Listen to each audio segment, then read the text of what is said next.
90 రోజుల కోర్సు పూర్తి చేస్తే చాలు 100% ప్లేస్మెంట్ సపోర్ట్ తో సాఫ్ట్వేర్ జాబ్ మీ సొంతం. వెంటనే కోడ్ జ్ఞాన్ డెస్టినేషన్ ని సంప్రదించండి. నమస్తే, వెల్కమ్ టు సుమన్ టీవీ. ప్రస్తుతం మనతో పాటు crypto currency analyst and pioneer అయిన మహేష్ గారు ఉన్నారు. వీరితో ఈరోజు కొన్ని విషయాల్ని మనం డిస్కస్ చేద్దాం.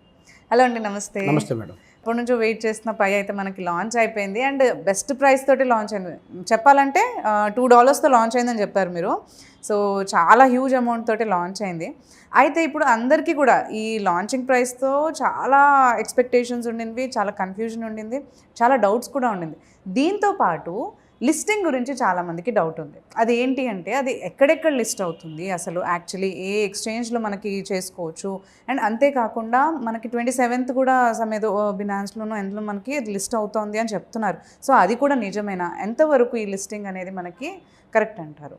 ఈ పై నెట్వర్క్ లిస్టింగ్ గురించి వస్తే ప్రజెంట్ 3 to 4 ఎక్స్చేంజెస్లో లిస్ట్ అయిందండి. 3 to 4 ఎక్స్చేంజెస్ ఏవేవండి? ఒకటి బిట్గెట్ అనే ఎక్స్చేంజ్ ఒకటి, ఓకే, OKX అనే ఎక్స్చేంజ్ ఒకటి, ఓకే, Gate.io అనే ఎక్స్చేంజ్. 3 ఎక్స్చేంజెస్లో లిస్ట్ అయింది. కొన్ని ఎక్స్చేంజెస్ ఈరోజు కొంచెం కన్ఫర్మ్ అయినాయి, కానీ అది వాళ్ళకి టెస్టులు ఉంటాయి, KYBలు ఉంటాయి. నో యువర్ బిజినెస్ అనేది ఒక టెస్ట్ ఉంటుంది. ఓకే. ఇదంతా మాట్లాడుకునే ముందు మొన్న బ్యాడ్ ప్రాపగాండా ఒకటి వచ్చింది. ఏంటంటే బైబిట్ అని ఒక ఎక్స్చేంజ్ ఉంది మేడం. ఓకే, అది పైన లిస్ట్ చేసుకోవట్లేదు, మేము రిజెక్ట్ చేస్తున్నాం అని చెప్పేసి బ్యాడ్ ప్రాపగాండా తీసుకొచ్చారు. ఓకే, పైన వాళ్ళు రిజెక్ట్ చేయడం కాదండి, పైయే వాళ్ళని రిజెక్ట్ చేసింది. ఎందుకని? ఈచ్ అండ్ ఎవ్రీ బిజినెసెస్కి మన పై కాయిన్ని అడాప్ట్ చేసుకోవాలంటే వాళ్ళకి నో యువర్ కస్టమర్, మన కేవైసీలు ఎలా ఉన్నాయో బిజినెసెస్కి, ఎక్స్చేంజెస్ కావచ్చు, ఎడ్యుకేషన్ ఇన్స్టిట్యూషన్స్ కావచ్చు, హాస్పిటల్స్ కావచ్చు, అడాప్ట్ చేసుకునేటప్పుడు వాళ్ళు పైన బిజినెస్గా చేసుకునేటప్పుడు KYB అనే ఆప్షన్ ఒకటి ఇచ్చారు, మన కేవైసీ లాగా. ఓకే, దాంట్లో వాళ్ళు ఫెయిల్ అయ్యారు. ఓకే, కావాల్సిన సోర్సెస్ వాళ్ళు ఇవ్వలేకపోయారు. సో ఫెయిల్ చేసింది. మళ్ళీ రీసెంట్గా బినాన్స్ వాళ్ళు ఒక స్టేట్మెంట్ ఇచ్చారు. వాళ్ళ అఫీషియల్ ట్విట్టర్ ఎక్స్ హ్యాండిల్లో ఒక పోల్ పెట్టారు, మేము పైన లిస్ట్ చేసుకోవాలని మీ ద్వారా తెలుసుకుందాం అనుకుంటున్నాము. అంటే నా కమ్యూనిటీ, అంటే బినాన్స్ CZ అని ఆయన ఉన్నాడు, దాని అధినేత బినాన్స్ CZ.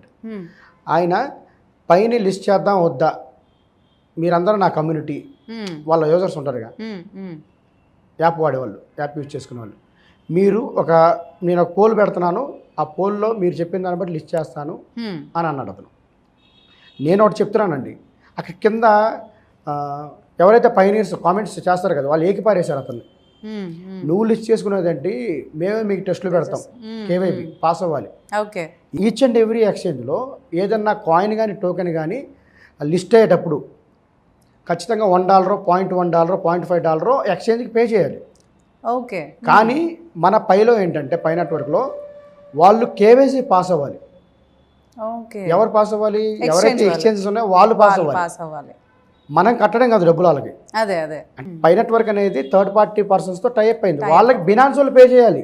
అది ఓకే, వాళ్ళు పాస్ చేస్తే పై కాయిన్ ని లిస్ట్ చేసుకోవాలంటే వాళ్ళు పే చేయాలి. ఇప్పుడు చాలా మందిది ఆరెంజ్లో బండి టెంటేటివ్ KYC అంటూ ఉంటారు, కొంతమంది గ్రీన్ వస్తూ ఉంటాయి.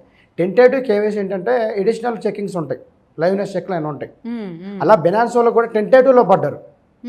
టెంటేటివ్ అంటే వాళ్ళు ఇంకా పూర్తిగా అప్రూవల్ అవనట్టే, టెంపరీ అప్రూవల్ అది.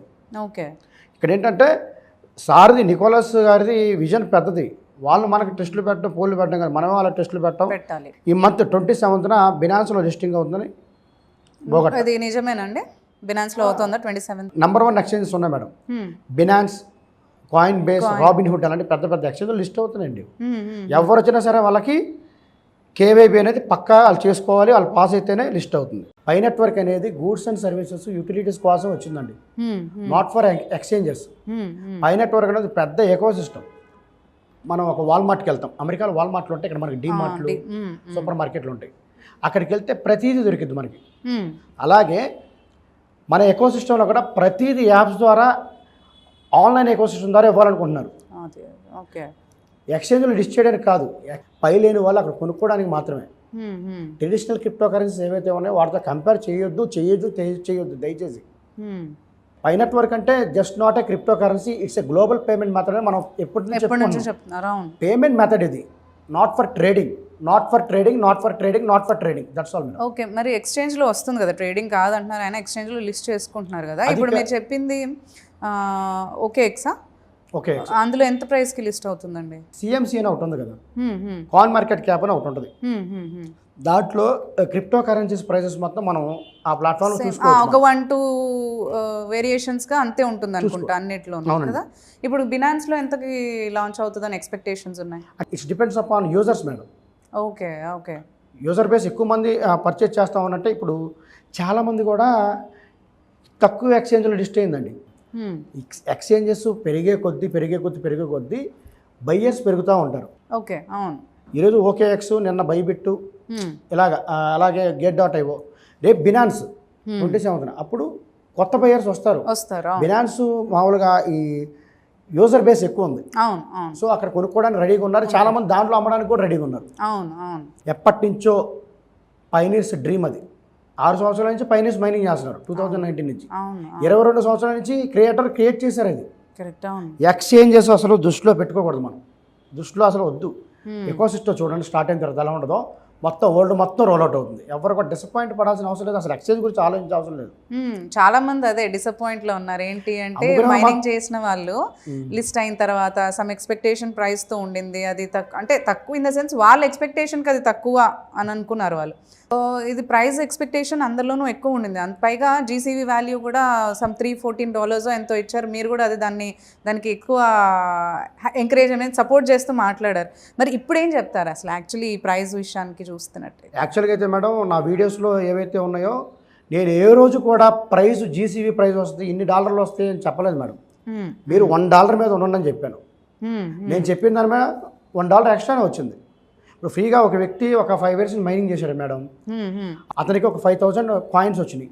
రేపు వాలెట్లోకి వచ్చిన తర్వాత 5,000 ఇంటూ $1 $5,000.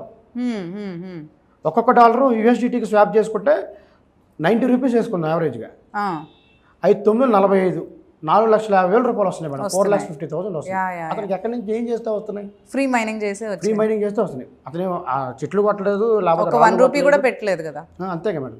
అతను ప్రాఫిట్లో ఉన్నట్టేగా. నిన్న $2 ఉంది, సరే $1.5కి $1.5 అమ్ముకున్నా చాలా మంది ఒక 1000 కాయిన్స్ అమ్ముకుని వాళ్ళు బెనిఫిట్లో ఉన్నట్టే కదా. మరి కమ్యూనిటీకి ఏం అర్థం అవుతుందో నాకు అర్థం అవ్వట్లేదు. అంటే వీళ్ళకి ఏంటంటే ఒక కాయిన్కి 10 కోట్లు కావాలి. అంటే ఇన్నేళ్ళు మైనింగ్ చేశాం కదా, సో వాళ్ళ ఎక్స్పెక్టేషన్స్ వాళ్ళకు ఉంటాయి. ఒక కాయిన్కి 10 కోట్లు, 10 కాయిన్లకి 100 కోట్లు కావాలి. 100 కోట్లు వస్తే నికోలస్ గారి తోపు మహేష్ మంచోడు మా తమ్ముడు అని అంటారు అనమాట. Okay okay okay.